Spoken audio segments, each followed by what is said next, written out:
Hello everyone, and today I'm going to talk about Garten of Banban IV. Now, this game is much bigger than the preceding games, so I feel like it needs a video all to itself. And also, I recorded that video weeks before this game released. There's also that. So, let's get into it. First, a summary. We pick up right where Garten of Banban III left off.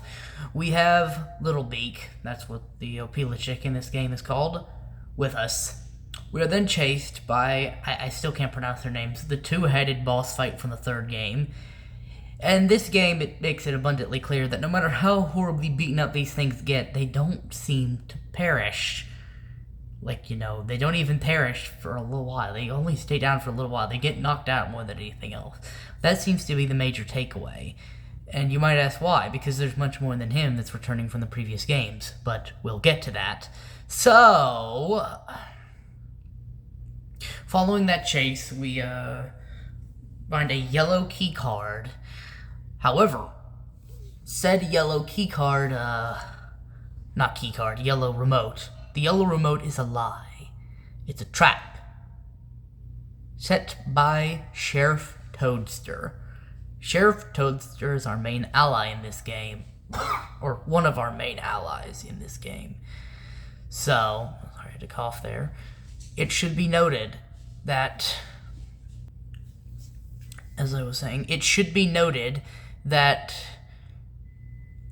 he's not our only ally. We have a greater scope ally in the form of Queen Celia. Hold on, I need to do something. Queen Celia is our main big good figure for this game, as I said before. Now, what does that mean? It means she's the main supervising good guy character. So, who are our other allies? We'll get to that in a minute. The main threat of this game is making sure Queen Celia is not made to laugh by Bitter Giggle.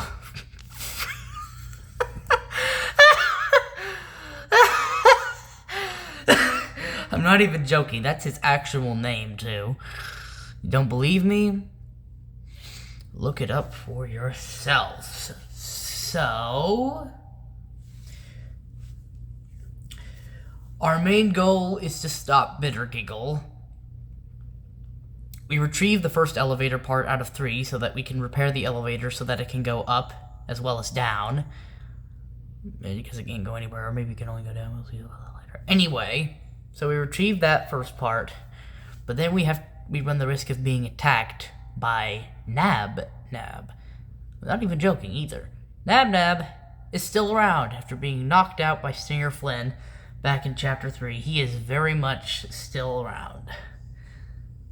And will attack us in the vents. Nab is venting. Is Nab sus Among Us? I'm so sorry for the Among Us joke. I know it's really, really outdated at this point and has aged horribly. So, moving past that, hold on. We return. While Sheriff Toadster focuses on fixing the elevator, we go to the infirmary to see what Queen Celia calls an old friend. It's Banban. He has managed to break free from his corrupted state that we saw in Garten of Banban III, and he wants to help us. But before we meet up with Banban, and we talk to Stinger Flynn. Stinger Flynn is seen much better days, or much better hours, whatever. He's seen much better times. He's fallen on hard times, so to speak. The fight with Jumbo Josh has taken a noticeable toll on him, even more so than Banban. He's gotten major bruises and bad injuries all over his body, and his voice is noticeably hoarser than it was before. Basically, he's all banged up and imprisoned. He's got a special thing meant just for him to imprison him because he's that OP. Although more likely it's also because he's very, very weak. He's too weak to break free or do much of anything, really. We get another dream sequence that follows on from the first dream sequence about the car crash. This next dream sequence shows Nab showing some kindness and other such stuff like that. This seems to be humanizing the genetic experimental things.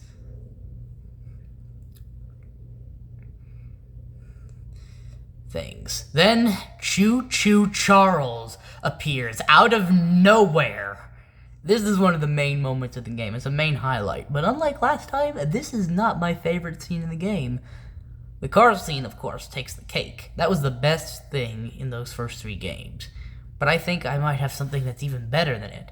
And ironically, too. So let's get to that thing. Now, first, I want to clear up a misconception. Banban says he's Uthman, but if you look at his account and you look at the secret reports from this game and previous games, it becomes rather obvious what's happening. Banban has gaslighted himself into thinking he's Uthman periodically. This gaslighting is very ineffective and only works some of the time. He's not actually Uthman, he's a clone of Uthman, although he can see some of Uthman's memories. Adam Uthman, or Uthman Adam, Uthman Adam is Banban's donor. Banban thinks he's Uthman Adam periodically, but most of the time seems to be lucid enough to realize that he is in fact a separate entity. So I just wanted to clear that up. He is not Uthman Adam, but he thought he was when he was saying that. But he probably came to his senses very shortly afterwards. Whereas Jumbo Josh is caught and imprisoned by Sheriff Toadster, and then we do some stuff. We meet some Bitter Giggle clones that we'll find out later were made by Bitter Giggle himself. After that, Mr. Kebab Man, which Banban had taken with him, is deposited, and Banban says he's going to entrust this imposter, as he calls Mr. Kebab Man, to a very close friend of his. This very close friend is none other than Zolphius, back again. Anyway, before we see Zolphius, yes, Nab steals Mr. Kebab Man. You're wondering what I'm doing? Anyway, Nab steals Mr. Kebab Man, resulting in a chase sequence. This chase sequence leads to our character platforming, and after that, Banban and Nab have a very brutal fight.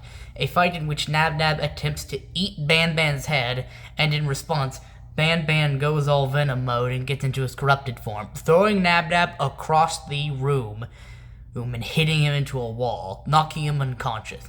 Banban and or Nab are bleeding Javanium after this, but nothing too substantial. So, Banban seems forlorn that he cannot control it well enough yet, although he will probably lose his corrupted form altogether as a resolution, as that was not originally a part of him.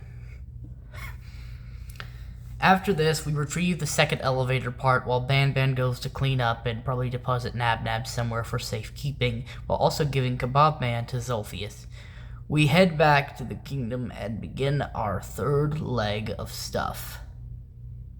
And it is in this third leg where everything goes horribly wrong. You also listen to some audio files made by Sheriff Toadster called the Toadster Archives, documenting the imprisonments of the various other characters because they're unruly and stuff.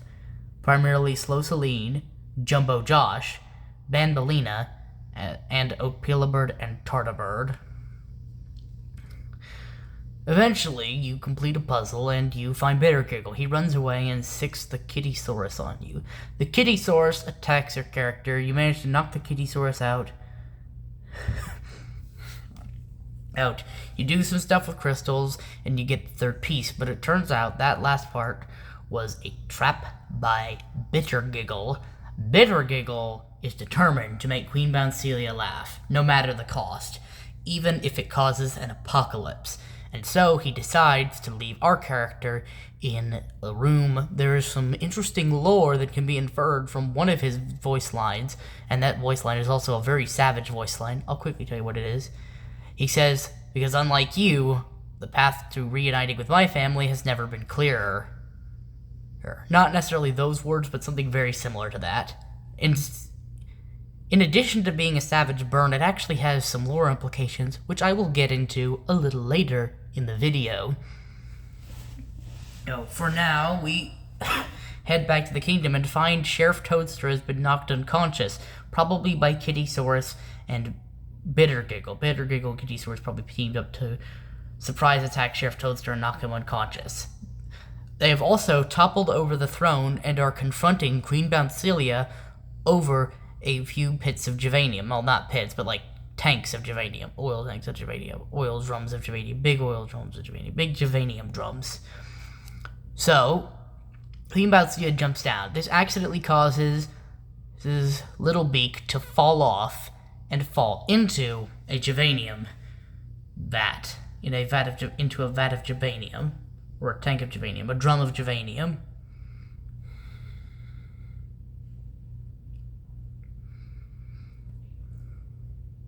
This drum of Javanium mutates Little Beak into a monstrosity.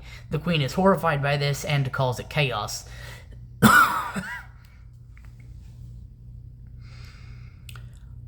Bitter Giggle makes the joke, but beforehand he says sorry, which makes it seem like he understands that this will cause horrible things, and he proceeds to make Queen Bouncelia laugh. This causes all hell to break loose on the 4th floor. The entire floor begins collapsing. Sheriff Toadster has only partially fixed the elevator with the first 2 pieces, meaning it can only go down. However, since we have the 3rd piece in tow, and also since everything is going wrong, it's more important to just get as far away from this as possible. Well, all the other prisoners have been released, but Sheriff Toadster has made sure to bag Stinger Flynn, because he can be useful in helping both Sheriff Toadster and her player character in finding the scepter, which is apparently the only thing in the facility that can stop the madness that has been caused by the Naughty Ones being unleashed. And that is Garten of Banban IV, the game, explained. So, what's the lore? Well, I'm pretty sure the Naughty Ones are other Bitter Giggles, or Bitter Giggle equivalents. Bitter Giggle seems to be getting built up alongside Zolphius and the two-headed thing as what I can only call the equivalent of the Fredbear and Spring Bonnie. If Banban and his group are Freddy, Bonnie, Chica, and Foxy, though the numbers do not match up, then Bitter Giggle, the Naughty Ones, the two-headed thing, and Zolphius might be Fredbear, Spring Bonnie, and perhaps the puppet. Keep in mind, I don't necessarily adhere to those theories, and I do plan to make a full FNAF timeline in 3 parts on the 18th. And it will be out then, though it might be the night of that day. It should be. If everything goes as it should, that should be when I do it. So, that is Garten of Banban IV explained. A few other little things of note. There is yet another character who might appear in future chapters. Garten of Banban V looks like it's going to be the creepy one, and Garten of Banban VI is where the naughty ones will appear, and things will get very crazy. That's all for this video. I will see you all later.